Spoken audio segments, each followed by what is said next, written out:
Got everybody? Well, good morning. 3 weeks ago, Hurricane Ian destroyed the Sanibel Causeway in 3 different places. But today, I'm happy to report that starting at 11 a.m., the causeway will be reopened for the citizens of Lee County.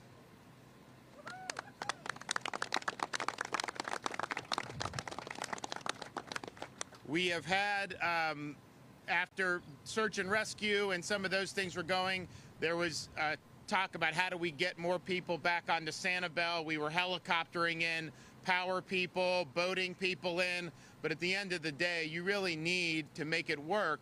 You need to be able to get people over there on vehicles. And so we worked with FDOT to develop a plan and implement a plan to make the temporary repairs necessary to the Sanibel Causeway to get people back over there. As many of you seen, this was really significant damage, more significant than even the Pine Island Bridge.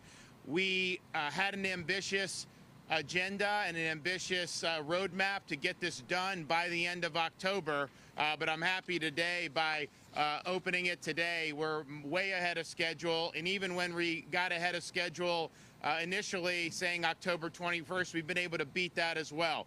So delivering results, and we had over 100 crews working round the clock, 36,000 work hours to make repairs. And as you see, there's multiple points across this causeway, and you're talking about bridge approaches, roadway restoration. You have to do analysis to make sure the bridge is stable. We had 70 pieces of heavy equipment operating daily, 4 barges, 7 cranes, 2 dredges, 5 boats, heavy-duty dump trucks, dive teams with underwater survey equipment. They use 8,200 loads of dirt, filled dirt, 2,400 loads of rock, and 4,000 tons of asphalt. So these repairs, while temporary, are really going to help get the residents of this island back on track. They're going to be able to go and be at their property, going to be able to help with the restoration efforts. Of course, we did a one-time massive convoy last week to be able to get the power trucks out there. And it was something that's been good. I'll tell you, being out on that island yesterday when we did the checks for the firefighters, there's been huge progress made, particularly with the power infrastructure. You know, there's more that needs to be done, but man, some of that stuff was really, really bad. And if we had not done that one-time convoy, we wouldn't have made even a fraction of the progress. Now that you have this, it's going to be easier to get more people on there. So we are going to continue to work with the county on plans for permanent repairs to the causeway. How it's operated is this is not something the state is controlling, so you talk to your local folks about that, but we're happy to be able to take the lead on the restoration. And so we appreciate Secretary Jared Perdue for being down here, really ensuring that we cut through red tape and that we understood that time is of the essence. When you have real significant damage like that, you can't let it toil for months without attention. We needed to get people back as soon as possible, and so that's what we've been able to do. And this is really the second big success after the restoration of the Pine Island Bridge. That was something people thought wasn't going to be able to fix for a long time. Some of the residents there reached out to me, asked if we could help at the state. And I said, yeah, we want to be helpful. What are our options? FDOT came in, looked. We said we thought we'd be able to do it in a week, and I think we finished it in 3 days. And people have been, now Pine Island, they have restoration of the services because you've gotten massive trucks. Publix was going in, opening. And so, you know, they suffered significant damage, but this is huge for them to be able to bounce back. So we were happy to be able to do that. And what happened was, after the bridge got restored, we had Duke Energy, who sent a lot of trucks down here to help assist with LCEC with the restoration. So there was significant damage, there were poles snapped, there were power lines down. They initially thought that it would probably take until October 25th, but it was actually completed 9 days before that on Sunday. And so that was a real rapid restoration, but that would not have been possible without the temporary repairs to the Pine Island Bridge. And so it's really instrumental in breathing life back into the Pine Island community. And you had Duke Energy had 641 Pine Island personnel. They replaced 645 poles, straightened 365 other poles, installed 284 transformers and 328 crossarms, and picked up 1,655 spans of wire from the ground to do this full restoration. And so we're really excited that that's been done. Now, they're still working, of course. Repairs on Sanibel are ongoing. We had barges going to the island. We did helicopter people in. Of course, doing the convoy over the causeway was huge. These trucks, you got a lot of trucks, you got a lot of people working there. You have 600 restoration crew members from both LCEC and FPL, as well as some others, and they are laying the groundwork to full restoration of Sanibel. But that requires repairing transmission lines, rebuilding the island substation, removing vegetation, and setting poles. Restoration is ongoing. Obviously, we want it to be as quick as possible, but there was significant damage, and I would say probably more damage to the power infrastructure on Captiva Sanibel than on Pine Island and even on Fort Myers Beach. So they're working hard on it. Remember, there's crews are working, so as the citizens go back over to the island, just be cognizant of the folks that are working and do your part to make sure that they have the ability to continue to work without delay. They do think that they're going to have a significant percentage, maybe over 25% of customers that can receive power have the lights on this week, maybe as early as tomorrow. And this will be things like fire stations, include things like fire stations, the elementary school, and then portions of neighborhoods in the central portion of Sanibel and Captiva. And they're going to continue to do that. Obviously, the customers need to be restorable. If you're not restorable, then you're going to have an electrician go in there and fix some of the things that were destroyed. Now, Upper and North Captiva should expect the restoration efforts to take a little bit longer. They had an underground grid, and you know, the underground actually performed very well in many parts of Florida. The problem is, you know, this was basically ground zero, so a lot of that got torn up and is requiring a complete rebuild. So they're working hard on it, but that is likely going to take, that will likely be done sometime in November. So we've had a great effort from the FDOT team, first responders, power companies to make repairs, remove debris, rebuild infrastructure for areas that have been impacted severely by Hurricane Ian. I want to thank the crews for FDOE. They did cut and toss operations, not just in this area, but throughout the entire state. And that has really helped pave the way for folks to come in here and work. And I also want to thank the folks that were involved in this effort, who were contracted out to do it. They're going to be talking about this for a long time. I mean, I think like people in other parts of the country instinctively know if this had happened in some of their tape, it would have taken 6 months just to get through the red tape. I mean, there is no way they would have rebuilt a causeway in 3 weeks. So I think it's great for the residents here to be able to get back. I also think it's something that shows a little bit of a can-do spirit for a change, and maybe we should just focus on getting things done and not be mired in bureaucracy all the time. So we're going to continue to work really hard on all these efforts. I'm excited about the progress. I understand that there's a lot of days ahead, but the camaraderie and the teamwork and the unity has been fantastic. And I think that that's a testament to the folks down here and the folks that have been working on this effort. So, all right, we're going to hear from a number of people, starting with our FDOT Secretary, Jared Perdue.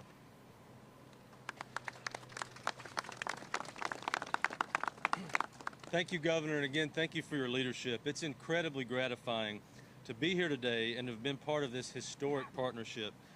Getting the Sanibel Causeway open so quickly as we have just done is due to Governor DeSantis' unconditional support and leadership that brought all these pieces together.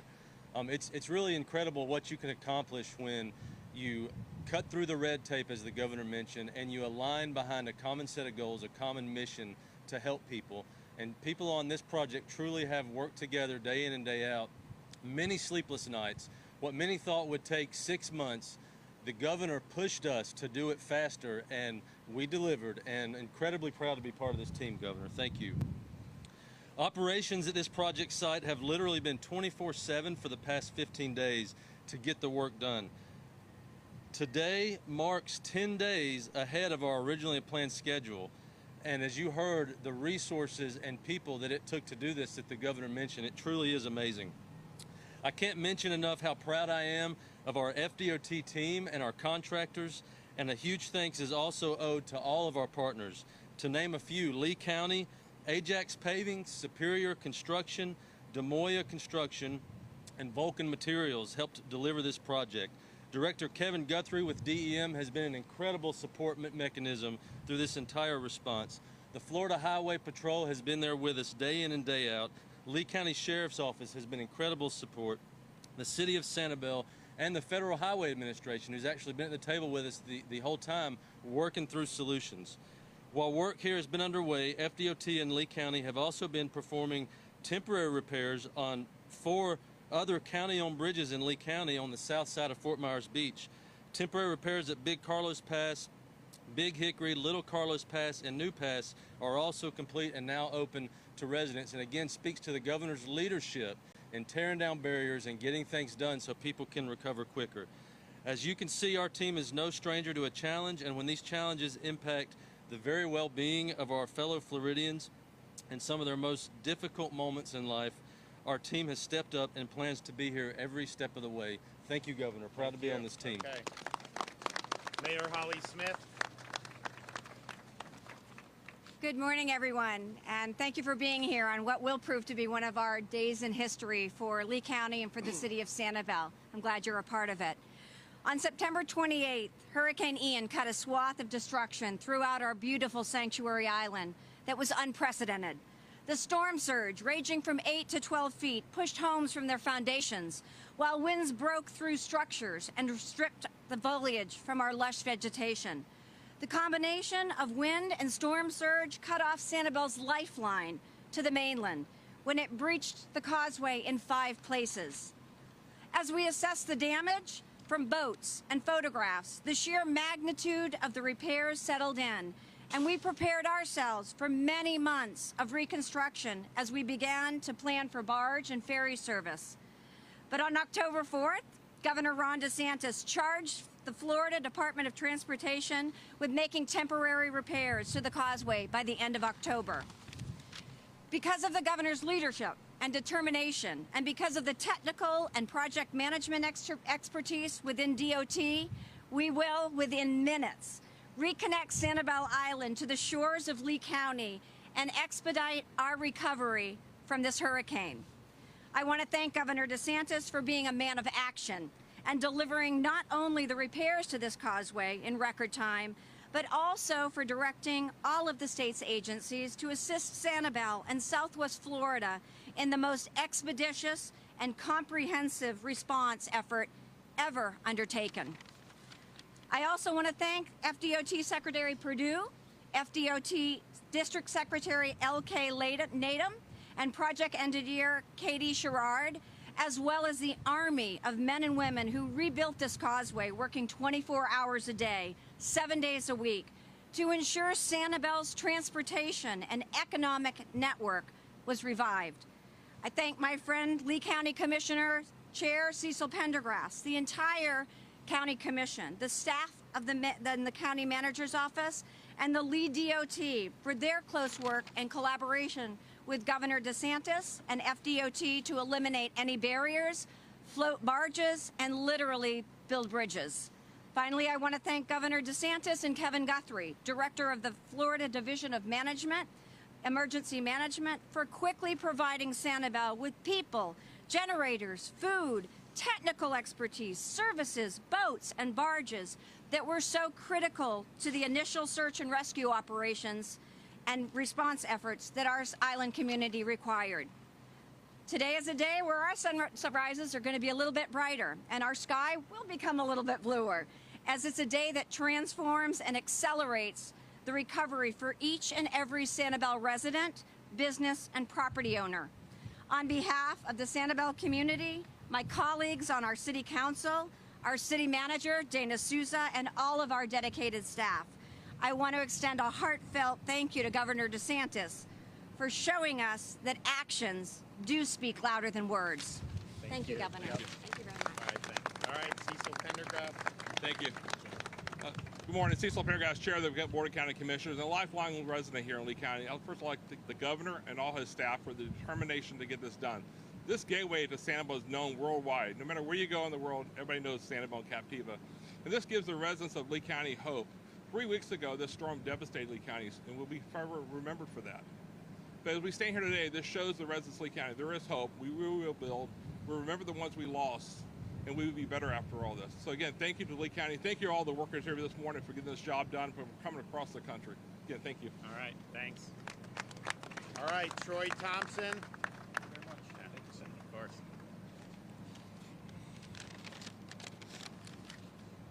My name is Troy Thompson, Sanibel Island, born and raised. I came over the causeway the first day I was born. Living and working on Sanibel means everything to me. It's something that I'm most proud of. My father started the Lazy Flamingo 35 years ago at Blind Pass. Later on, he met my mother in the same restaurant, and until the hurricane, I lived upstairs. It has been our way of life since I was born, since he had started the restaurant. This is how we make a living. It's not a vacation spot for us, but it's our home. This is where I'm now raising my own daughter, my own family. The causeway is our lifeline, and without it, we have no opportunity to get back to the island, to get back to our homes. We've been stranded in town for 3 weeks now, and it means everything to get back. Our lives have literally stopped with the causeway falling. Hearing the causeway fell was like hearing a family member had died. It was a punch in the face. You just couldn't get home. It did not seem real at all. I could never imagine seeing my hometown the way it is now. While I know the island has a long way to go to recover, opening the causeway is a monumental step to returning us to our way of life and getting us back home. I want to thank Governor DeSantis and every single person that has helped us get home. I'd like to thank the council, our city manager as well, and just thank you, Governor, for taking out all the stops and doing everything you possibly can to get us home and returning us to our way of life. I will never, ever take a ride over the causeway for granted again. Thank you. All right, thanks. Thank you very much, Eddie. Kevin? Thank you, Governor. I appreciate your leadership and your continued support of the division and the state emergency response team. To Jared and all of our responders, thank you so much for serving the residents here in Sanibel. Under Governor DeSantis' leadership, we have all hands on deck to support survivors and the opening of the Sanibel Causeway to the public, and this is a perfect example of that dedication. Now residents and businesses can return to their properties and begin their road to recovery. As you return, know that the division and all of the state emergency response team and resources are ready to support you. At the heart of this on Sanibel Island is the state's logistical staging area, located at the Sanibel Community Church, and we will be there until the job is done. While many responders have been on Sanibel Island working tirelessly to bring back the power, water, and other necessities, opening the island to residents allows us to address your unmet needs directly. As infrastructure inspections continue on the island, we are filling requests for generators so that critical facilities can reopen. Those generators are here now on Sanibel Island. The state has nearly 300 debris management sites to reduce debris and remove it from impacted areas. As the bridge reopens, we are still conducting barge missions to ensure that all the resources and personnel can continue their hard work on the barrier islands. I do want to let you know that we will have challenges. For instance, cable services. The fiber network has been severed underneath the bay here. It is going to take a long time to do that. However, the governor and his leadership has already told me, Kevin, let's get it figured out. Let's get with Jamie Grant, get Starlink over here and see how we get things done. So you will be seeing Starlink units deployed to the island. I am proud of the quick and efficient work that has been done underneath the governor's leadership and for the partnership between our agencies. I've never seen anything like the partnership that we have with our agencies as we continue to collaborate with our residents in their time of need. Today is day 31 of the state emergency response teams and the division's activation. And to the personnel of the state emergency response team and the division of emergency management, I thank you very much for your support to help the residents of Lee County and the residents across the state. The division will continue to be present every step of the way. We are not a flash-in-the-pan agency. We will be here for years to come. The Division of Emergency Management, the Department of Transportation, the Department of Environmental Protection, and many, many more will be here with you until this job is completely done. And yes, that will be years from now. Governor, we do this because of your leadership, and thank you. Thank you. Okay, well, starting at 11 a.m., this is going to be restored, the access for residents, and so we look forward to everybody being out. But I think we do have a preview, so I think we could go ahead and start letting the folks go ahead and get across there. There they go. All right. All right, enjoy, everybody. We look forward to seeing the residents get back in where they need to be.